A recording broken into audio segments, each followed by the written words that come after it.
Evergreen, Pennsylvania, population 8,142, give or take a few who claim they're just visiting but have been here for 30 years. Evergreen looked like it had been gently dunked in coffee. The flood had rolled through 2 weeks ago, not enough to wipe it off the map, but just enough to make everything smell like wet carpet and regret. The streets still glistened under a pale October sun, steam curling from manholes, and the local diner's neon sign buzzed like it was hung over. Life was returning, piece by soggy piece. That's the thing about small towns, they break like paper, but you'd be amazed how good folks get at taping things back together. The voice belonged to Martha Greeley, age 61, retired librarian and part-time philosopher of the town's Facebook group, Evergreen Speaks No Drama Please. She'd started narrating everything in her head since the flood. Maybe it was how she stayed sane, or at least funny. That morning, she was standing outside the Evergreen Community Center, clutching a mug that read, "World's Okayest Human." Around her, half the town buzzed like a construction site run by comedians. Across the muddy parking lot, Eddie Morales, 32, the town's handyman and unofficial optimism dealer, was trying to fix the fallen, "Welcome to Evergreen" sign, upside down. "Eddie," Martha called, "you realize the E in Evergreen shouldn't look like it's drowning. Gives it character." Eddie grinned, his jeans soaked to the knee. "Like the rest of us." Inside the community center, the Evergreen Volunteer Committee was holding its first official meeting since the flood. Translation: an excuse for free donuts and shared complaints. There was Linda Jo, the middle school art teacher with the energy of a marching band, Sam Becker, the local plumber who spoke like every sentence was a sigh, and Reggie Dobbins, the teenager who filmed everything for his TikTok account, Evergreen Rebuilds. "They say every disaster brings people together," Martha's voice mused. "What they don't tell you is it also brings together a plumber, an art teacher, and a teenager with a drone who refuses to do algebra." Reggie's drone buzzed through the room, capturing soggy ceiling tiles and water-warped bulletin boards. "Smile, people," he chirped. "We're trending. #Evergreen Strong has 2,000 views." Sam Becker grunted. "If hashtags could fix drywall, kid, we'd be millionaires." The meeting began with Linda Jo's idea, a town-wide rebuilding festival. "Picture it," she said, arms spread.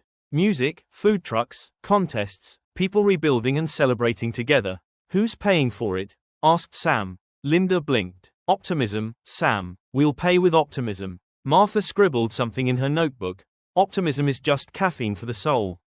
By afternoon, the clouds thinned. Kids rode bikes past muddy yards. The postman, Clark Willis, delivered mail in fishing boots, waving at everyone like a celebrity. At the Evergreen Diner, waitresses refilled coffee cups with practiced sympathy and gossip. "Ever notice how coffee tastes better after disaster?" Martha's voice continued. "Maybe it's the gratitude, or maybe it's just mud from the basement filter. Hard to say." At table 3 sat Harold and June Porter, an elderly couple who'd lost their shed in the flood. June stirred her tea. "We'll rebuild it better, Harold."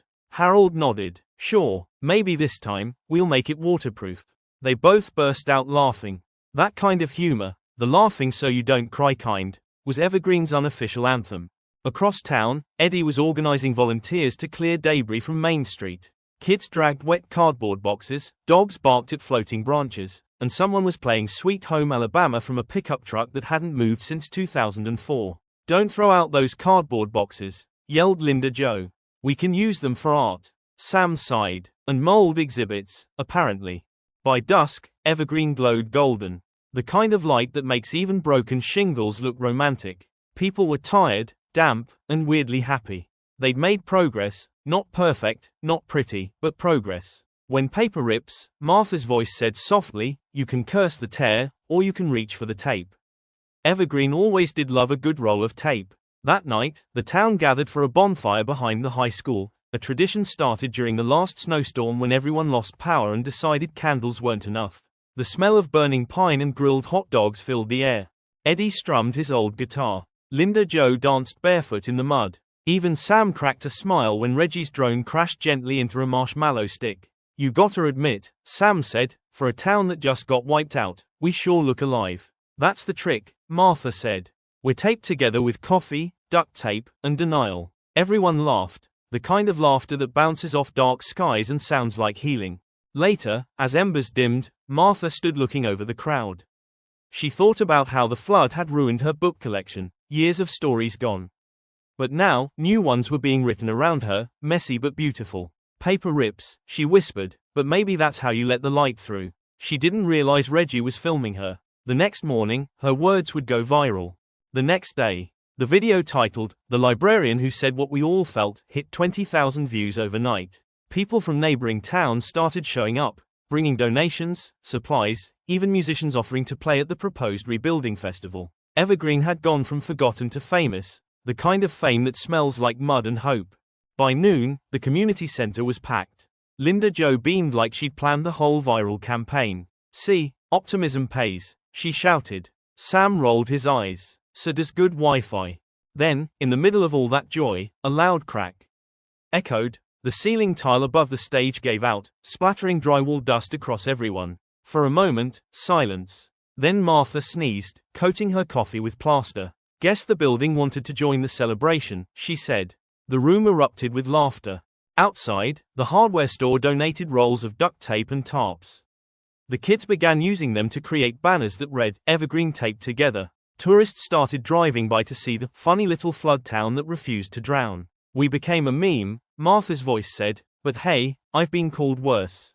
As the day wound down, Eddie noticed something. The crooked, "Welcome to Evergreen" sign had been straightened. No one admitted to doing it. It just stood tall again. "Maybe some things fix themselves," he murmured. That night, at the diner, the town gathered once more, their unofficial headquarters of humor and caffeine. Reggie's video was now at 100,000 views. Donations poured in. Even the governor's office called. "Paper ripped," Martha mused aloud, "but look at us. Taped with a bit of grace and a lot of sarcasm." Clark the postman raised his mug. "To Evergreen, the town too stubborn to sink." Everyone cheered.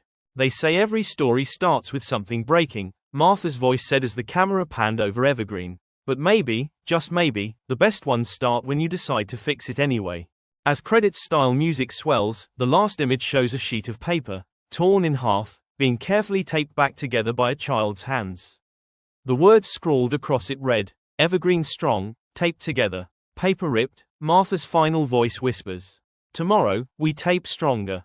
Evergreen didn't rebuild overnight. It patched itself back together, one laugh, one donut, and one piece of duct tape at a time. It's been 3 weeks since the flood, and Evergreen now smells like wet wood and fried food. Which, oddly enough, is an improvement. The leaves have turned a deep Pennsylvania amber, framing the town like a Norman Rockwell painting that someone spilled coffee on. And today is the big day, the Evergreen Rebuilding Festival. Half construction site, half block party, and 100% chaos.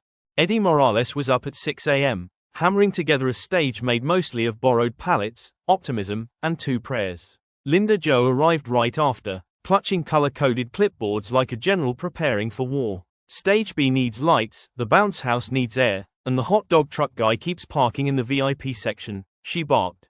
"Who's the VIP?" asked Sam Becker, already sweating from fixing a generator. "You're looking at her," she said.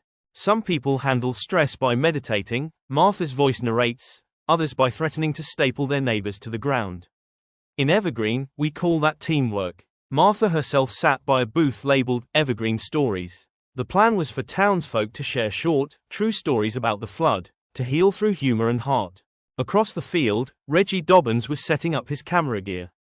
He'd been officially named Festival Media Director, which mostly meant he got free funnel cakes. "Let's make Evergreen go viral again," he declared. Sam grunted. "If viral means more people showing up asking to take aesthetic photos while we haul sandbags, pass." The morning unfolded like a sitcom directed by Mother Nature. The Evergreen High Marching Band marched out, promptly got stuck in a muddy patch, and started playing "Don't Stop Believin'" while waiting for rescue. Kids painted banners, dogs ran off with paintbrushes, and someone accidentally inflated the bounce house backward. "It wasn't perfect," Martha's voice said, "but honestly, perfection never built a single barn or fixed a heart."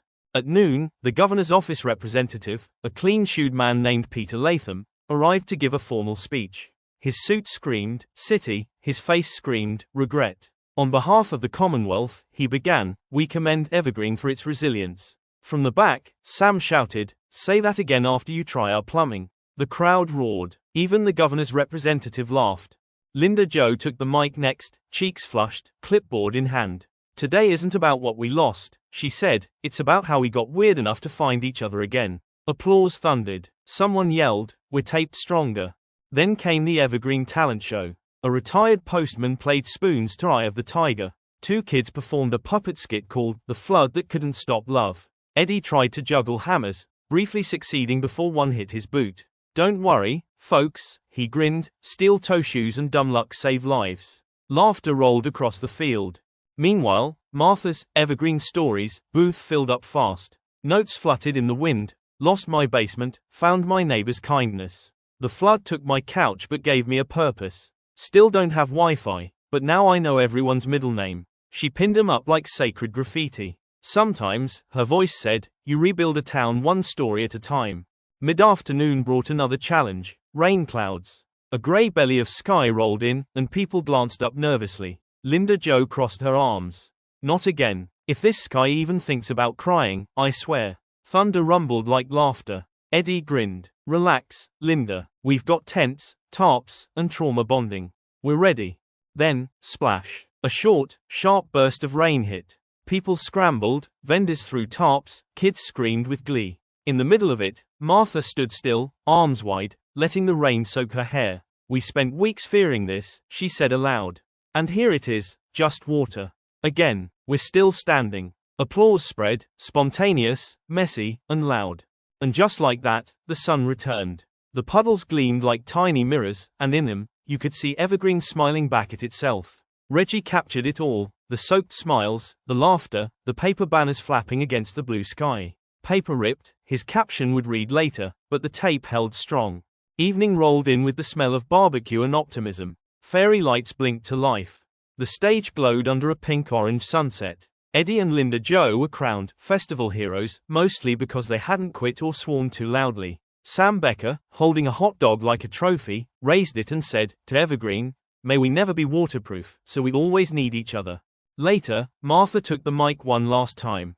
The crowd quieted, fireflies blinking in the dusk. Her voice was soft, but every word carried. We thought the flood tore us apart.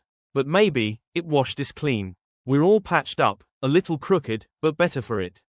And if you ask me, she smiled, duct tape is just another word for love. The crowd erupted, laughter, cheers, even tears. Then came the fireworks, small town ones, the kind that fizz and sputter more than they explode, but still make kids gasp and adults cheer. Reggie's drone caught it all. Sparks raining over Evergreen, reflections glowing in every puddle. The world's a mess, Martha's voice narrates, but here, for a minute, we made it beautiful. Afterward, as cleanup began, Martha noticed a torn piece of paper on the ground, one of the stories from her booth. It read, I thought I was broken. But maybe I was just waiting to be taped to something stronger. She smiled, folded it carefully, and tucked it in her coat pocket. By midnight, the field was quiet again. Just the soft hum of crickets and the distant buzz of the diner sign. Eddie walked Martha home under the stars. You know, he said, you started all this with one sentence by a bonfire. She chuckled. And you fixed it with duct tape. They passed the newly painted sign at the town's edge. It now read, Welcome to Evergreen, imperfect, but improving. We're all paper, Martha's voice says as camera pans up to the starlit sky. Sometimes we rip, but the tape, the jokes, the kindness, the chaos, that's what holds us together. The final montage rolls, kids painting fences, dogs splashing in puddles, people rebuilding homes with laughter echoing.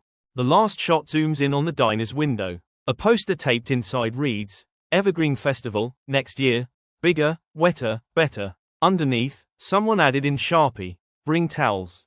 As the camera pulls away, Evergreen fades into the soft glow of night, a small dot of laughter in a tired world. Martha's voice closes like a warm blanket. We were ripped, sure. But now we're taped stronger, and somehow, the tape made us shine.